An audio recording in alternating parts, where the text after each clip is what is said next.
সুপ্রিয় দর্শক, আসসালামু আলাইকুম। এই মুহূর্তে সরাসরি অবস্থান করছি ফেনী পৌরসভার 18 নং ওয়ার্ডের পশ্চিম উকিলপাড়া মুক্তার ভূঁইয়া বাড়িতে। এখানে কিছুক্ষণ আগে ডালিয়া নামের 35 বছরের এক নারীর ঝুলন্ত মরদেহ উদ্ধার করা হয়েছে। কিভাবে তিনি মারা গেলেন, কেন মারা গেলেন, সেই বিষয়ে আমরা তার এলাকার পাড়া প্রতিবেশী এবং তার আত্মীয় স্বজনের কাছে জানার চেষ্টা করেছিলাম। আমরা যেটি জানতে পেরেছি, তার ভাতিজি এবং তার আত্মীয় স্বজনরা তাকে সকালবেলা নাস্তা করার জন্য দরজায় ধাক্কা দিলে তিনি কোনো সাড়া শব্দ করেননি। পরবর্তীতে তারা দুপুরবেলা তাকে ভাত খাওয়ার জন্য ডাকছিলেন, তো তখনও তিনি কোনো সাড়া শব্দ করেননি। এরপরে মাগরিবের পরে তাকে নাস্তা করার জন্য ডাকা হলে তার কোনো সাড়া শব্দ পাওয়া যায়নি।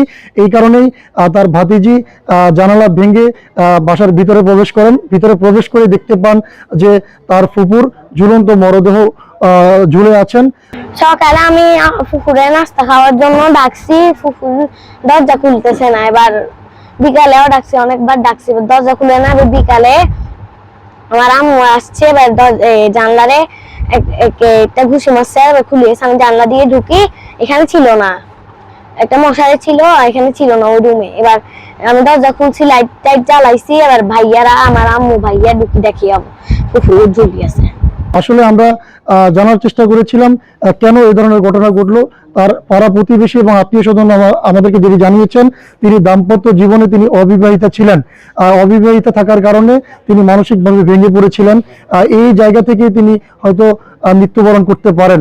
এটি আমাদেরকে তার পাড়া প্রতিবেশী এবং আত্মীয় স্বজনরা বলছে। বাড়িতে ছিলাম না, আসি শুনতে পারছি আর মানে উনি আমার জেঠের ঘরে মেয়ে।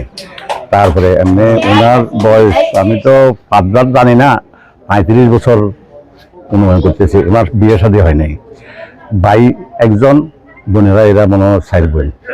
তারপরে এরপরে এই মেয়েটা ওই মাও মারা গেছে আগে, বাপ মারা গেছে এক বছর আগে।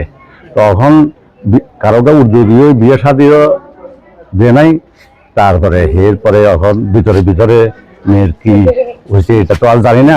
এখন মানে এটাই মূল ঘটনাটা। আর এই ঝুলন্ত মরদেহ দেখে প্রশাসনের সহযোগিতায় এই লাশটি নিচে নামানো হয় এবং এই লাশটি বর্তমানে ফেনী সদর হাসপাতালের মর্গে রয়েছে এবং ময়নাতদন্তের জন্য রয়েছে। আমরা এই ডালিয়ার মৃত্যুর সঠিক তথ্য আপনাদেরকে জানানোর চেষ্টা করব।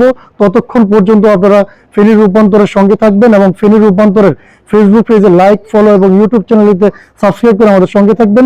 ধন্যবাদ সবাইকে।